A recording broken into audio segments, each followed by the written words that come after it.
Hello fans of Marvel Heroes, welcome to another video on the War Machine. This time round, I'm going to share with you the ranged build. My name is Wilfred Wong and welcome to my channel where you can find other guides for heroes, new player guides, as well as guides for all sorts.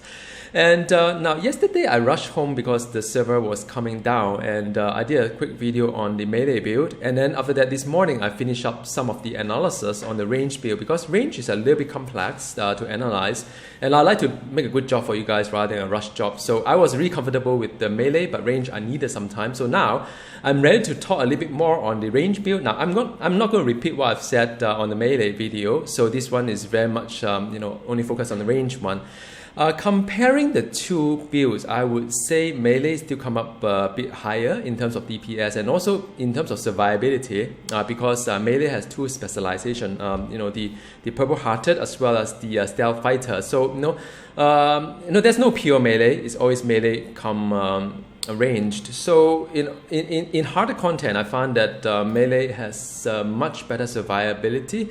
But having said that, I mean, for ranged, you could just stay a little bit at the back, and if there are people in front doing all the damage, getting attention and so on, it could be quite relaxing as well. I'll show you a little bit later. But just truth be told, I found that I'm more comfortable with melee in that kind of harder content because I know I can go up front and ditch a lot of damage without worrying too much about my health. Because specialization wise, Purple Hearted has 20% recovery of maximum health, and that can come into really handy.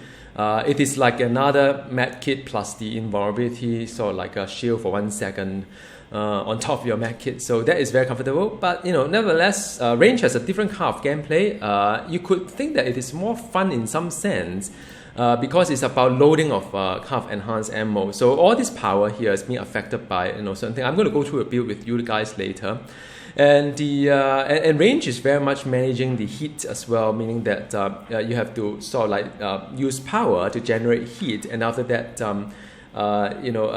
you can speed fire, just get rid of the heat, and after that regenerate heat again. So of course the best thing you do is to charge this up to the full before you speed the fire, which is to reduce the heat to 0 again. So I'm going to talk a little bit about rotation later in this video, and also towards the end I would also talk about just show you some in-game clip on the Cosmic Patrol. This time I'll show you Midtown Manhattan. Alright, so the first part, let's talk about the build. Alright, so when it comes to the build, I've gone through the mathematics behind it, and I've looked through all the numbers and so on, and I find that the main spender for the ranged build is very much the Total War. This one hit the hardest, although it is actually quite quite far behind when it comes to the number game versus the laser blade strike. So, but then for range, this is the way to generate the hit fast,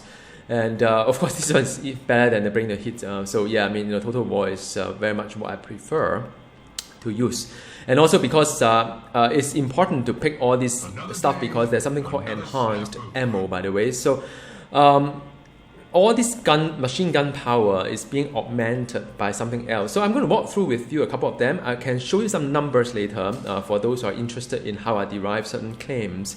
So basically there are a couple of things to do.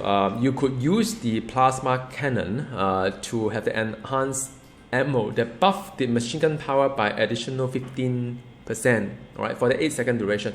It can cool down, you can refresh the cooldown, for every 8 seconds. So you could potentially keep up with the 15% buff to your machine gun power, which is majority of your damage come from there as well. Alright, so that is one of them. Another option, of course, when you do a speed fire, it does like a damage over time as well. So not very long, only for 3 seconds. So you can't rely on this one to apply the enhanced ammo but it is an additional layer that is good to have. Alright, so that is also something that you could consider as well. Now the next one is of course to clear the room. Now clear the room buff machine gun crit chance by 10%. So that is really a huge amount of crit. So imagine if you are running like say 52-53% crit, automatically you add another 10% on it, or for those machine gun power.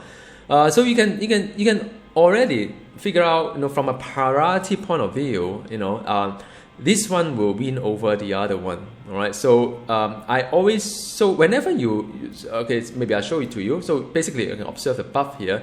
So whenever you do like like the first one here, you see a buff here, right? So this is plasma round. But when you do the other one, right, it wipe it off. So you cannot have two overlapping ones, and so therefore, if you prefer, like I'll show you some number later. If you prefer the crit over the flat damage increase, you would want to quickly load the anti-tank rounds after you've loaded the other one. So why do you need the plasma cannon? It does an additional damage over time layer. That's all it is. All right, so that's what I use it for. In terms of layer point of view, plasma cannon is one of them. Another one that I think is pretty awesome. Now, of course, this one is very nice. Fire and ready is a toggle whereby you don't need to do anything. It just automatically dish out damage. It's just constantly every 3 seconds it will hit I think 8 times, and ignore the attack speed there. I don't know why they put it there that way.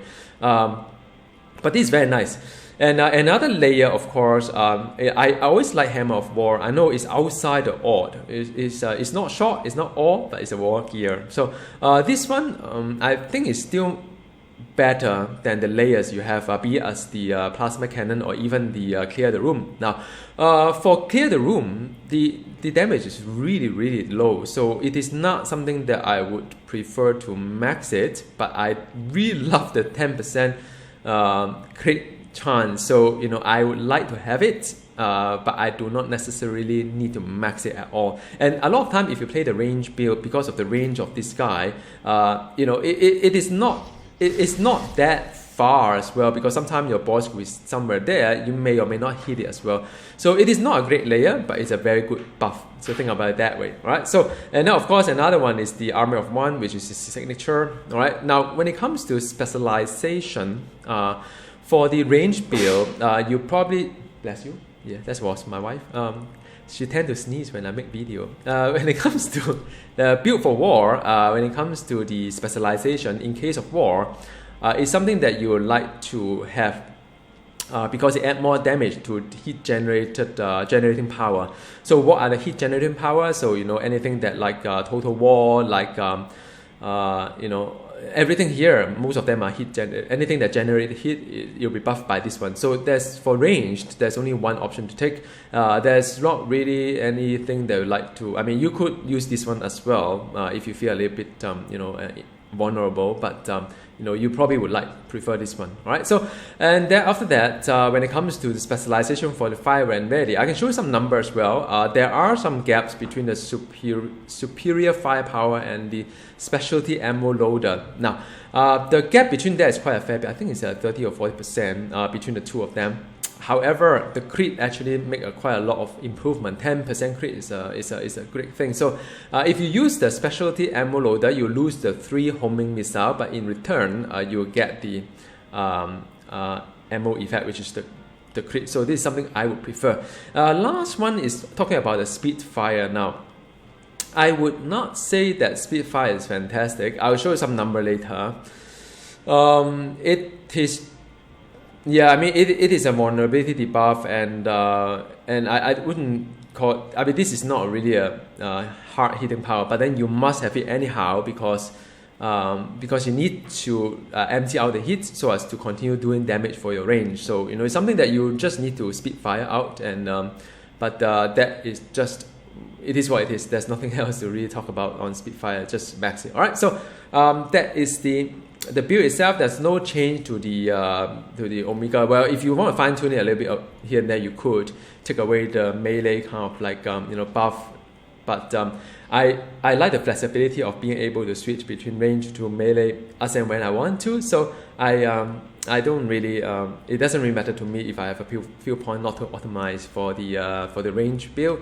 And in terms of gear wise, I mean, I've tried quite a fair bit of stuff. In the end, I just pick whatever I have here. I mean, because I enjoy the flexibility of being able to switch as and when I like it, because the one thing great about War Machine, I keep saying Warhammer. War Machine is that I could switch between the melee mix and the pure range. So, but if you are fully committed to pure range, there are some pretty decent pure ranged artifact that you could use. And there are some pure range medallion as well. Now, I didn't show you the medallion on my melee video, my apologies, but the one that I'm using is Shocker because I wanted something neutral, both for the melee hybrid as well as the pure ranged. But you know, there are others that you could pick as well, like Bull Eye and Green Reaper, of course, is good as well. So yeah, and there's no change to this one. And the slot 1, okay. So a lot of people say, yeah, change the slot 1. So I did went through my inventory. Now the only slot 1 I have that could potentially beat this one is this fragment of Twilight that is crafted by the using the Sutur rune, or you know, drop from the raid. But then if you use that one, you know, your melee will be quite fantastic as well. So I think, you know, if you look at what other options are there, you can have Kirigi's you know, unique, but that require a bleed, which he doesn't have, or the Shocker one. So I've used the two, and I mean, in all honesty, this slot 1 has a +1 or +2 to all power anyway. So you know, yeah, I mean, you know, just plus another rank, and I didn't really get a lot of gain from the Shocker. I think I get kind of decrease on DPS as well, using the Shocker unique, which is quite a nice roll as well. So, and I mean, so all in all, what I'm trying to say is that, you know, +1 strength, you know, the huge amount of crit damage rating, and you know, pretty decent flat damage and the crit as well, +2, 1 or 2 to all power. These are quite decent stats even if you're using range.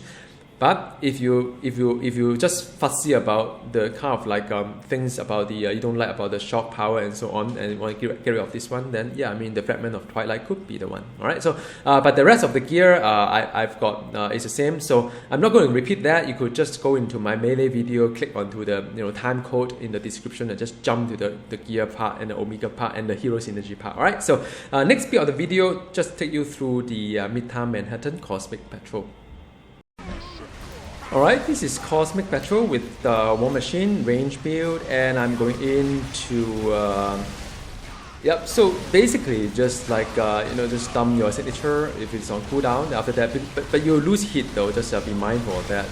So make sure you get your green kind of like other Spitfire. So your ammo, as much as possible, you maintain as a green. Sometimes I know you can't. And now it's green, alright, so that's good. After that, at the max, you just Spitfire in. You may want to do the build for war just to get the buff, because it will guarantee crit, so that is very handy. So okay, so you can see the green thing again, Spitfire up, then it just go ahead. Yeah, I mean, the thing about this is that you have to pay attention to the hotbar quite spot on. So unlike the melee build, you don't really need to pay attention too much as you know, when it's overheat or not overheat, because anyway you have 8 seconds of awesomeness as melee, but you know, for range you have to pay very close attention and making sure that you know, all these like right, so making sure that all this you know, getting a max hit to unload the Spitfire is sort of important. Although, like I mentioned, the Spitfire is not really doing a lot of you know, big damage right now. I hope they'll tune it even higher in the future and make it a bit more like friendly. Because sometimes you have to sort of catch the 100% there as well. So alright, so I'm going in melee first of them. So I'm just going to clear the whole thing with the signature first. Right, so after that, wait, hang on, my crit, and after that, okay, I went out of the order a little bit, so you know, so that's why you can't really see the green one, which is what I prefer, but it's okay. Then after that, I hit the max and Spitfire in. Then after that, I do my 2 of them. All right, so now it's with the green one, the green ammo, the anti-tank. So that's good. Spitfire when it's up now. Alright, so after that, lay the 2 of them, signature, and that's about it. Then after that, build for war. Alright, and yeah, I mean, I think Manip should be down by then. Okay, let's get out. Don't get hit by Manip. But I really like the Hammer of War, the visual effect, because it looks so nice, like a very nice explosion. Very much like remind me of Rocket Raccoon's you know, signature, as well as the Punisher's ones as well. Alright, so now do another one last one for you guys. and lay on the thing 1, 2, so get the green ammo on, and after that if I could speed fire first, I'll speed fire before I do the signature. So just a little bit of timing there, and okay, lay the 2 of them, then after that I do a signature on the Black Cat. So it's a lot of management, micromanagement there when it comes to playing the War Machine range build. I just have to make sure that the 2 of them is there as well. But the moment you kite is that you lose the hit. So there's something that you should consider as you play War Machine. All right. So just something. Okay, maybe a last one, a moment. So same thing as well, and the making sure the Hammer of War is there, and just keep hoping the hit will go up soon.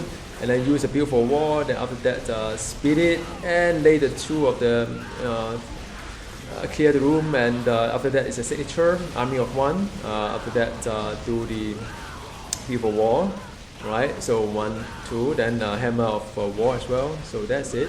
Speed fire at the max. All right. So do the buff on 10 seconds. I have 10 seconds to do it. Alright, so and just I mean the rotation is kind of nice if you sort of like know what you're doing. Alright, so that is one last shot of it. Alright, so and the yeah, so I think that's all about the War Machine really. I'll now go back to the training room, just talk a little bit more about the rotation and so on. Alright. Welcome back to the training room. Last part of the video is on the rotation, just to making sure that you guys know what to look out for when you play War Machine, if you would like to be optimized or whatnot. So, so the first thing first, check your toggle. So there are 2 toggles, making sure that it's on, and the and after that, like this one, it just keep hitting on its own, which is kind of nice to look at. So when it comes to War Machine, just make sure that you understand some of the icon. Like for instance, if you use this one, the icon will tell you that your next Spitfire or Shock Trooper will critically hit. So it's something quite important because you like to couple that with the Spitfire. But I mean, it is not really a big concern because it takes about a certain number of seconds to build the hit to the max, and after that you just have to do it within the 10-second window. So it's not something that you need to pay attention to, but just have a general awareness of how this can improve your Spitfire, right? Just in case you haven't been building the hit for a while, so make sure that this one is keep doing it on cooldown, right? And another thing that you probably need to think about is that if you use plasma cannon, you have these little things here. You increase the damage. If you use this one, all right, and after that you crit more often. And now of course, once you use the Spitfire, then you have the thermite round. So this is something that you need to sort of like be aware of. So when it comes to playing the War Machine, so what I usually do in this sort of scenario is that, let's forget our signature for a while. I always lay the plasma cannon because it's a layer, and as well as clear the room to get the buff. So these 2 are always on, and then and of course Hammer of War is something that is nice to just get another additional layer, but do pay attention that it has a 1.5 second around there about animation, but I think it can be cancelled. So usually what I do is I 1, 2, 3, 4, and after that I just build the hit up, and making sure that you do a build of war, and after that you continue up to the max and just speed the fire out, and then reapply the 2 layer of the ammo, reload the ammo, and after that do a signature there, and after that the Hammer of War is up then. So after that you can start thinking about when to use the other 2, use the build for war, then speed fire at the max, and after that the cycle repeat itself again, and after that the two of them load the green one as well, then speed fire at the max, and the Hammer of War. All right, so now it's very nice. So it's something that after a while you get the hang of it.